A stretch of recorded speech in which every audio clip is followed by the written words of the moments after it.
warahmatullahi wabarakatuh. Alhamdulillahirrabbilalamin. Wabihi nasta'in ala umuri dunia waddin.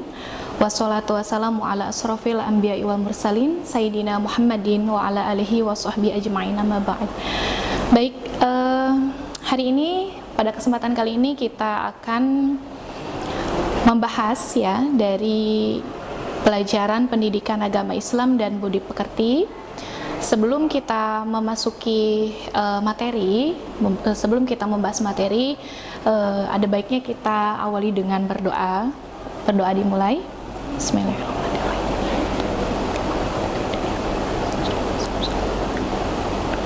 Amin. Ya. Pada kesempatan hari ini kita akan masuk kepada materi pembahasan, yaitu tentang cabang iman. Di mana cabang iman ini ada beberapa hal yang akan kita bahas. Di antaranya adalah memenuhi janji, mensyukuri nikmat, memelihara lisan, dan menutup aib orang lain. Adapun tujuan pembelajaran pada materi kita hari ini adalah menganalisis cabang iman. Di antaranya memenuhi janji, mensyukuri nikmat, memelihara lisan, menutupi aib orang lain. Yang kedua, mempresentasikan tentang memenuhi janji, mensyukuri nikmat, memelihara lisan, menutupi aib orang lain, sehingga dapat meyakini bahwa cabang iman tersebut adalah bagian dari ajaran agama Islam. Dan yang terakhir adalah mengimplementasikan sikap tanggung jawab, memenuhi janji, mensyukuri nikmat, memelihara lisan, dan menutupi aib orang lain. Baik, sebelum kita membahas materi, di sini ada satu tulisan di mana ini dikutip juga dari hadis Rasulullah. Sabda Rasulullah SAW, kalian tak akan masuk surga. Kenapa? Sampai kalian beriman dan saling mencintai. Kata Rasul seperti itu. Maukah kalian aku tunjukkan satu amalan? Jika dilakukan membuat kalian saling mencintai. Itu apa itu amalannya? Itu adalah sebarkan salam. Hadis riwayat Muslim. Setiap muslim yang mengucapkan salam akan diganjar dengan kebaikan atau pahala. Setiap ucapan assalamualaikum, sabda Rasulullah Shallallahu Alaihi Wasallam, orang ini mendapat 10 kebaikan. Nah, jika ada yang mengucapkan assalamualaikum warahmatullah, orang ini mendapatkan 20 kebaikan. Begitu juga jika ada lagi yang mengucapkan assalamualaikum warahmatullahi wabarakatuh, orang terakhir ini mendapatkan 30 kebaikan. Ya, jadi kita bisa lihat di sini hanya sebetulnya hal sepele saja gitu, hal yang mudah dilakukan, hanya sekedar salam, tapi di sini banyak sekali kebaikan yang bakal kita peroleh gitu. Dari itu, jika kita sudah terbiasa dengan mengucapkan salam, di mana dari salam itu kita mendoakan kebaikan, mendoakan keselamatan dan kedamaian untuk orang lain, maka seharusnya sudah tidak ada lagi orang-orang yang berlaku ingkar janji gitu. Sudah tidak ada lagi orang-orang yang membicarakan hal-hal yang tidak baik, karena kita sudah saling mencintai, sudah saling menyayangi antar sesama gitu. Baik. Nah, yang pertama, poin yang pertama di cabang iman tersebut adalah memenuhi janji. Dari sini kita akan melihat pengertian memenuhi janji itu apa sih? Memenuhi janji dapat dimaknai sebagai suatu upaya untuk melakukan atau menuntaskan segala hal yang pernah dijanjikan kepada orang lain. Kata lain dari memenuhi janji adalah menepati janji. Gitu. Orang yang memenuhi janji berarti orang yang sudah menepati semua yang sudah dijanjikan. Gitu. Jadi dengan kata lain kita sudah menjadi amanah gitu terhadap apa yang sudah kita janjikan kepada orang lain. Nah, di sini juga memenuhi janji ada dalam Quran surat Al-Isra ayat 34. Di sini yang artinya, dan penuhilah janji karena janji itu pasti dimintai pertanggungjawabannya. Nah, di sini ada perintah memenuhi janji. Memenuhi janji merupakan perilaku yang tidak hanya berkaitan dengan sesama manusia, gitu, tetapi juga terhadap Allah Subhanahu wa Ta'ala. Memenuhi janji merupakan satu dari 2 kriteria utama. Selain menunaikan amanah yang menjadi tolak ukur kredibilitas keimanan seseorang, memenuhi janji adalah sesuatu yang harus diutamakan. Kenapa? Karena seorang muslim merupakan hamba Allah yang sudah memilih jalan hidupnya untuk taat kepada Allah Subhanahu wa taala dan Rasulnya. Oleh karena itu, tidak selayaknya ia mengingkari janjinya. Gitu. Perlunya bersikap memenuhi janji. Kenapa kita diperintahkan untuk memenuhi janji? Bahkan itu adalah menjadi salah satu cabang iman, gitu. Jadi ketika kita menjadi seseorang muslim yang mencerminkan keimanan kita, maka salah satunya kita harus memiliki sikap memenuhi janji. Ya, kenapa? Karena menjadi bagian dari orang yang bertakwa. Sudah pasti orang yang bertakwa itu akan memiliki sikap memenuhi janji, tidak ingkar kepada orang lain. Merupakan kunci sukses dalam komunikasi dengan sesama. Gitu. Terjalinnya hubungan yang baik dengan memperbesar kepercayaan orang lain. Menjadi penyebab terhapusnya dosa dan memperoleh surganya. Menjadi pribadi yang memiliki wibawa, terbebas dari semua tuntutan pertanggungjawaban. Jadi sedikit saja mungkin dari orang yang memiliki sikap selalu memenuhi janjinya ini akan mudah dipercaya oleh orang lain, gitu.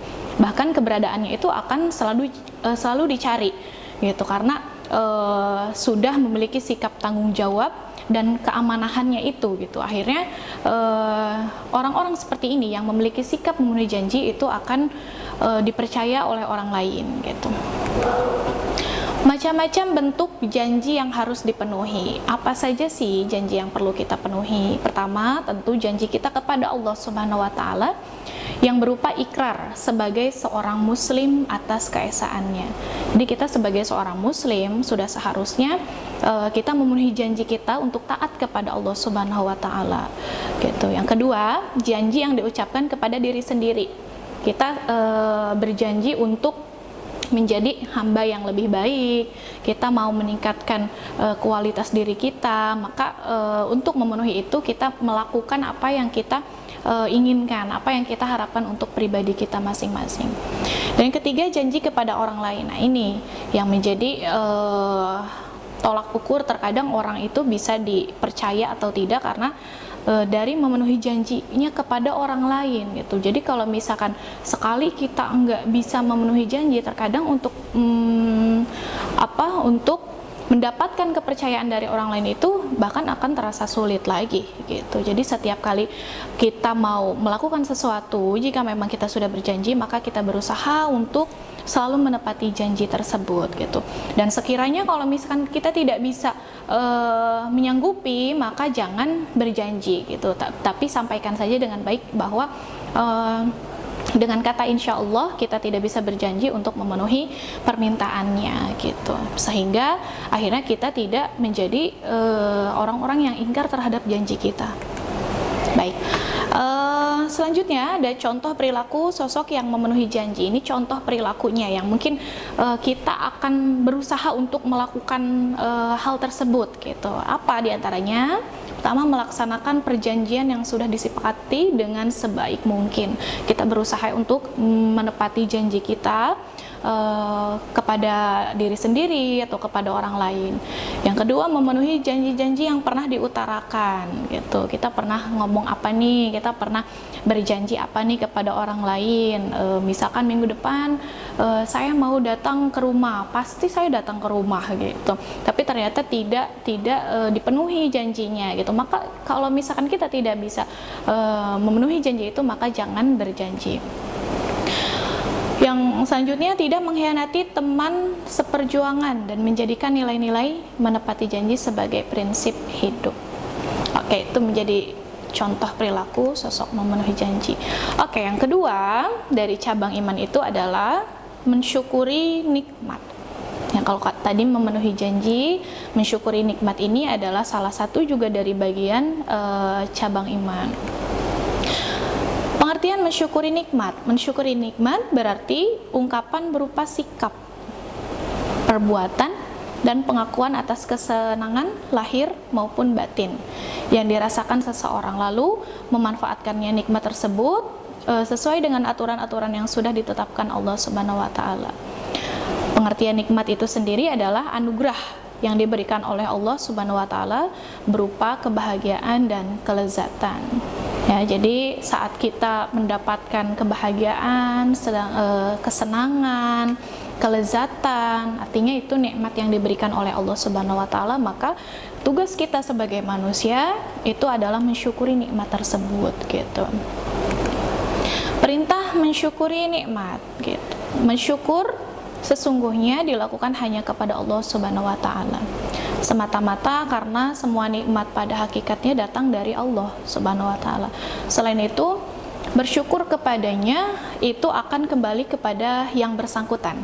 Karena sesungguhnya syukur seorang hambanya tidak akan berpengaruh pada ekstensi Allah Subhanahu wa taala. Allah Maha Kaya dan tidak membutuhkan sesuatu apapun dari hambanya. Mensyukuri nikmat Allah Subhanahu wa taala merupakan bukti keimanan yang diimplementasikan dalam bentuk ibadah. Jadi ibadah itu tidak hanya dengan kita sholat, dengan kita mengaji, dengan kita bersedekah.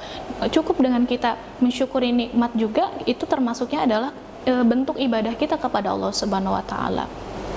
Ya. Cara mensyukuri nikmat, gimana kita supaya menjadi hamba yang bersyukur? Yang pertama, dengan hati meyakini kebenaran rukun iman dan rukun Islam gitu. Yang kedua, mendekatkan diri kepada Allah Subhanahu wa taala dengan zikrullah dan ma'rifatullah.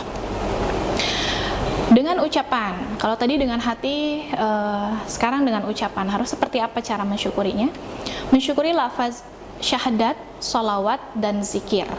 Ya, jadi saat kita mendapat nikmat, kita berarti artinya dengan ucapan kita harus banyak menyebut asma Allah, menyebut syahadat, membaca sholawat, dan juga zikir kepada Allah. Berdoa hanya kepada Allah, gemar membaca Al-Quran dan mengkajinya, dan yang terakhir selalu berkata yang baik dan benar. Ya. Dan yang terakhir, cara mensyukuri nikmat ini adalah dengan perbuatan. Apa? Yang pertama, rajin, tekun, dan khusyuk dalam beribadah. 2. Amar ma'ruf, nahi munkar. 3. Berakhlak mulia, mencari nafkah yang halal, mengeluarkan zakat, infak, dan sedekah. Ya, jadi di poin yang ketiga, yang terakhir ini ada mengeluarkan zakat, infak, dan sedekah. Itu menjadi salah satu bentuk cara kita mensyukuri nikmat, karena Allah sudah memberikan rezeki, sudah memberikan banyak kebaikan kepada kita gitu dari Allah Subhanahu wa taala. Maka kita sebagai hambanya, kita harus sebisa mungkin berusaha untuk melakukan berbagai cara untuk mensyukuri nikmat tersebut.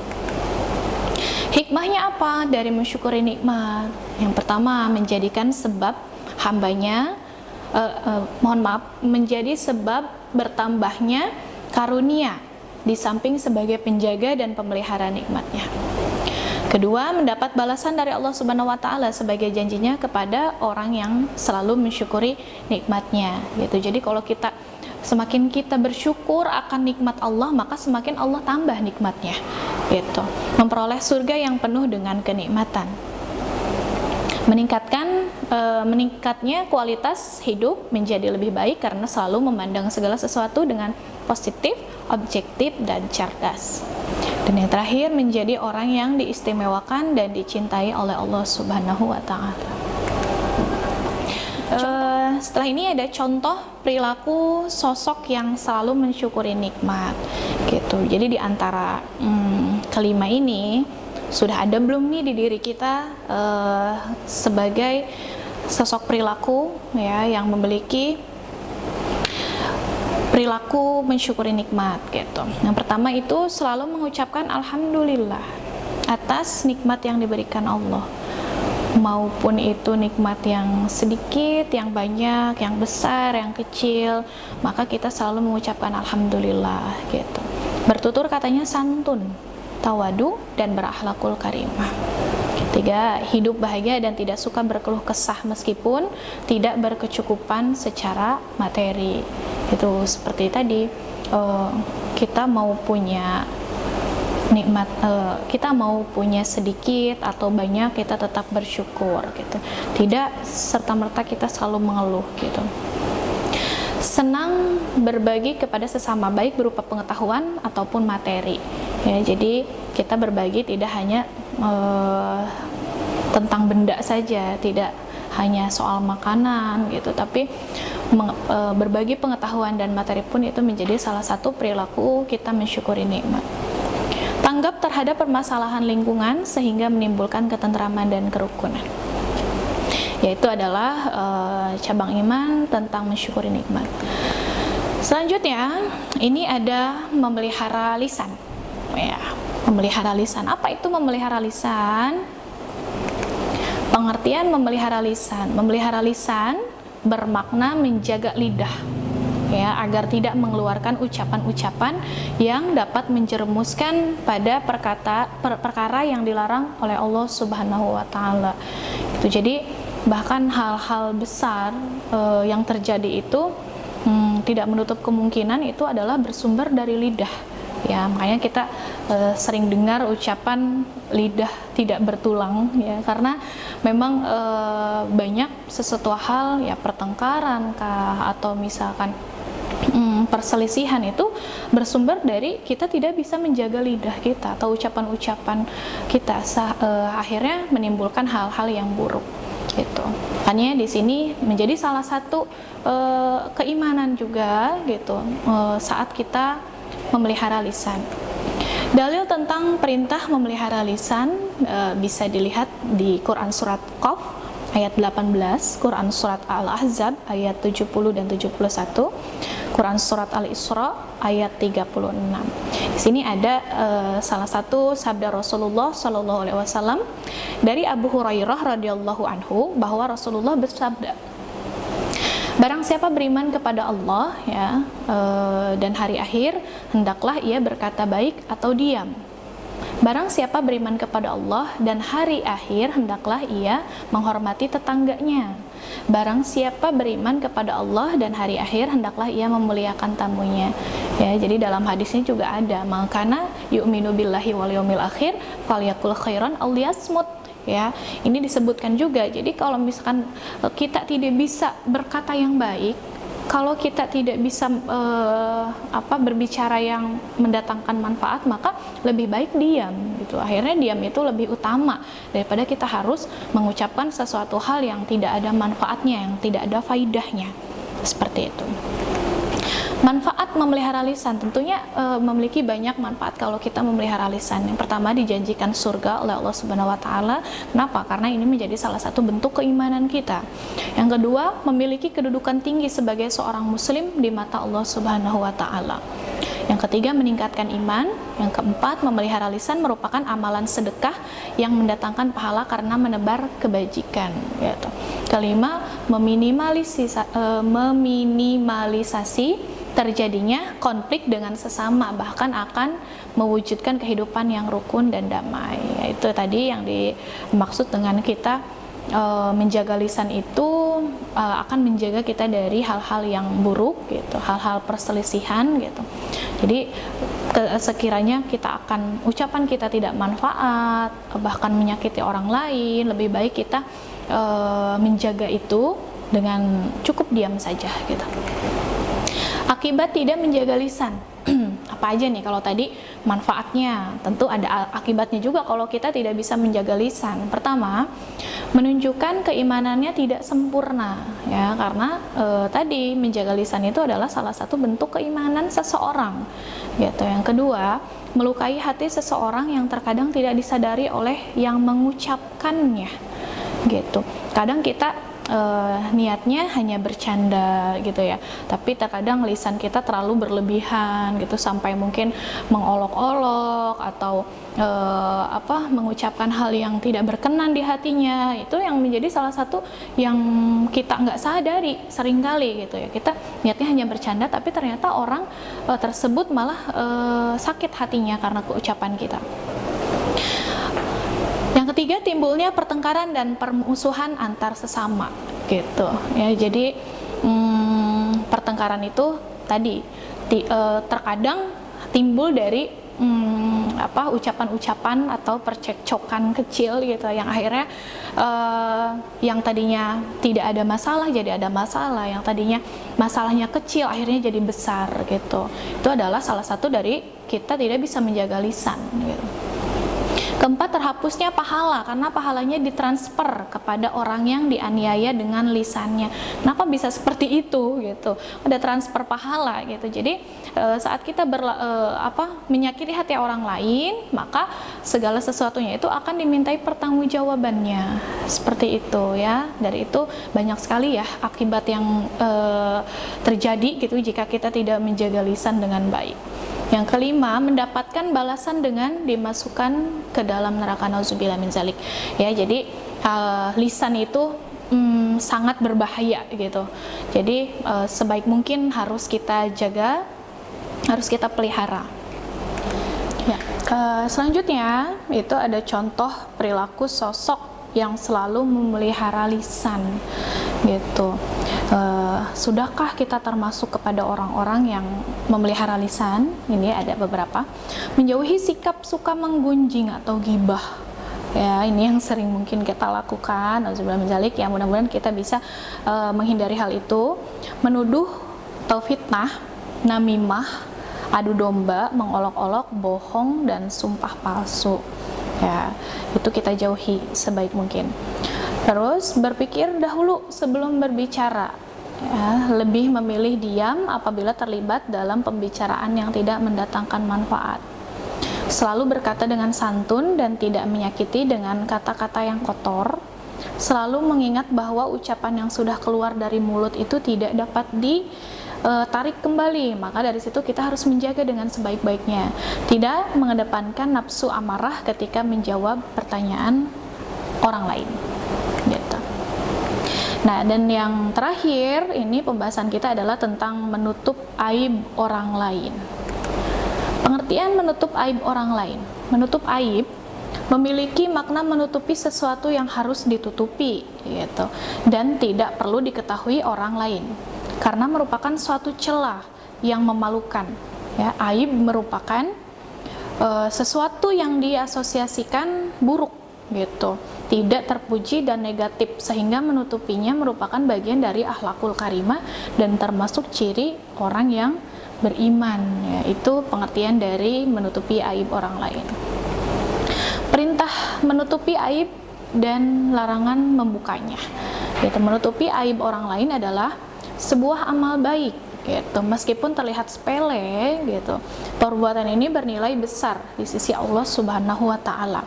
Lain halnya dengan membuka aib yang merupakan sifat tidak baik. Salah satu bentuk membuka aib adalah dengan cara bergunjing dengan sesama tentang sesuatu yang tercela yang dilakukan seseorang. Di sini Allah Subhanahu wa Ta'ala melarang perbuatan tersebut secara tegas dalam Quran surat Al-Hujurat ayat 12, yaitu jangan gunakan lisanmu untuk menggunjing. Dan dari tadi memelihara lisan, gitu, dari lisan akhirnya kita membuka aib orang lain, gitu. Bahkan sebelum kita membicarakan aib orang lain, kita harus tahu dulu gini, bahwa kita pun punya aib, gitu. Makanya dari situ kita harus sebaik-baik mungkin untuk menutupi aib orang lain, seperti itu. Manfaat menutupi aib apa saja manfaatnya? Yang pertama, tetap terjaganya harkat dan martabatnya sebagai seorang manusia.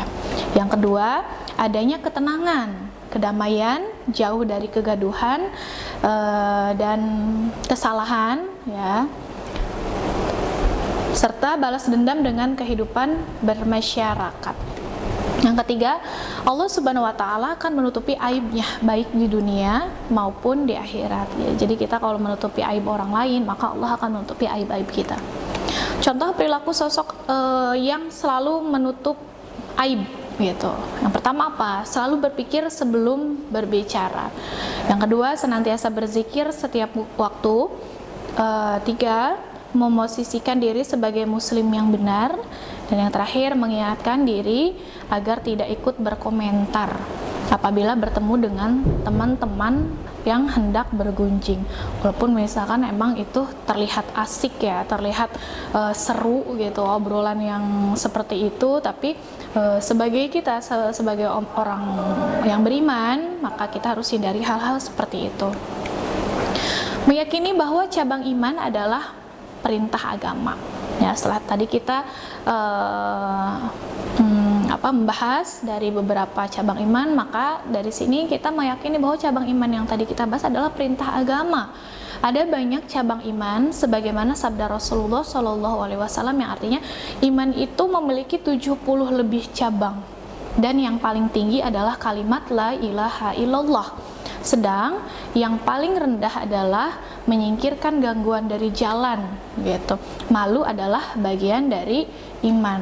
Jadi iman itu banyak cabangnya, tidak hanya kita bersyahadat, kita mengucapkan lafaz la ilaha illallah itu yang paling tinggi, tapi juga ada hal-hal yang lain yang kita bisa terapkan dalam kehidupan kita sehari-hari. Bahkan di sini malu, al-haya'u minal iman, malu itu adalah bagian dari iman gitu. Pada hadis riwayat Bukhari dan Muslim. Keseluruhan cabang iman itu adalah syariat Islam yang harus diterapkan dalam kehidupan sehari-hari oleh seorang muslim. Membiasakan diri bersikap memenuhi janji, mensyukuri nikmat, memelihara lisan dan menutupi aib orang lain. Dengan cara apa kita berperilaku seperti itu gitu ya, itu adalah upaya dan ikhtiar agar menjadi sosok yang memenuhi janji. Yang pertama, tidak mudah membuat janji apabila ragu atau tidak yakin dengan menepatinya. Ya, itu yang pertama. Yang kedua, membuat komitmen kepada diri apabila kita sudah berjanji dan berusaha semaksimal mungkin untuk menepatinya gitu. Jadi kalau kita sudah berjanji nih sama orang lain, maka kita harus berusaha semaksimal mungkin untuk kita menepati janji tersebut. Konsisten dalam kejujuran dan amanah, meningkatkan rasa takut kepada Allah Subhanahu wa taala, bertekad untuk menghindari sikap mengingkari janji, menunaikan semua tanggung jawab dengan integritas yang tinggi sehingga tidak pernah mengenal kompromi terhadap bentuk tidak memenuhi janji. Dan yang terakhir, mencari teman yang memiliki komitmen dalam berjanji dan tetap menjaga hubungan baik dengan teman yang belum memiliki komitmen. Ya. Nah, lalu apa upaya dan ikhtiar kita agar menjadi sosok yang selalu mensyukuri nikmat? Yang pertama, berusaha menjadikan lidah hanya untuk memuji dan menyanjung Allah Subhanahu wa taala.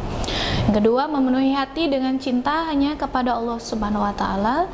Dan yang terakhir, menjadikan semua aktivitas yang dilakukan tubuh sebagai perwujudan cinta kita kepada Allah Subhanahu wa taala. Nah, selanjutnya, upaya dan ikhtiar agar menjadi sosok yang selalu memelihara lisan. Bagaimana upayanya? Bagaimana ikhtiar kita supaya menjadi pribadi yang seperti itu? Pertama, perkataan yang tidak mendatangkan manfaat itu harus kita hindari gitu. Pembicaraan yang bertujuan untuk mengunggulkan diri secara berlebihan gitu, jadi menyombongkan diri gitu, merasa dirinya tinggi, merasa dirinya hebat ya. Itu yang ketiga, pembicaraan tentang kebatilan ya, perdebatan yang berujung kepada kemudaratan dan keburukan. Kelima, ucapan yang berisi perselisihan dan permusuhan, ucapan yang mengandung kata-kata kotor, kasar dan menusuk ya. 7, ucapan yang mengutuk atau melaknat seseorang. Yang kedelapan, ungkapan kata-kata yang dapat menimbulkan nafsu. Yang kesembilan, senda gurau dengan memperolok-olok orang lain. Yang kesepuluh, membuka rahasia. Dan yang kesebelas, janji palsu. Janji palsu ya. Yaitu makanya hal-hal tersebut itu harus kita hindari sebisa mungkin. Upaya dan ikhtiar agar menjadi sosok yang selalu menutupi aib orang lain. Gimana nih cara kita, upaya kita supaya kita menjadi pribadi, menjadi sosok yang selalu menutupi aib orang lain? Yang pertama, menjauhi prasangka buruk ya, jangan suuzon gitu ya. Jadi kita harus berprasangka sebaik mungkin gitu. Yang kedua, meyakini bahwa setiap orang memiliki kelemahan dan kelebihan dan tidak ada satupun manusia yang sempurna. Orang lain punya kekurangan, kita pun sama punya kekurangan. Orang lain punya aib, kita pun sama punya aib gitu. Lebih baik mengoreksi diri sendiri dari sibuk mengurusi orang lain gitu. Sibuklah dengan diri kita, memperbaiki diri kita, apa yang kurang, apa yang tidak baik dalam diri kita. Banyak bersyukur kepada Allah Subhanahu wa taala. Ya. Alhamdulillah ya, berarti ini adalah pembahasan yang terakhir pada materi hari ini. Mudah-mudahan apa yang sudah disampaikan, apa yang sudah dibahas tadi materi dapat mendatangkan manfaat untuk kita semua, dan apabila ada yang salah atau yang kurang mohon dimaafkan. Kurang lebihnya mohon maaf. Wassalamualaikum warahmatullahi wabarakatuh.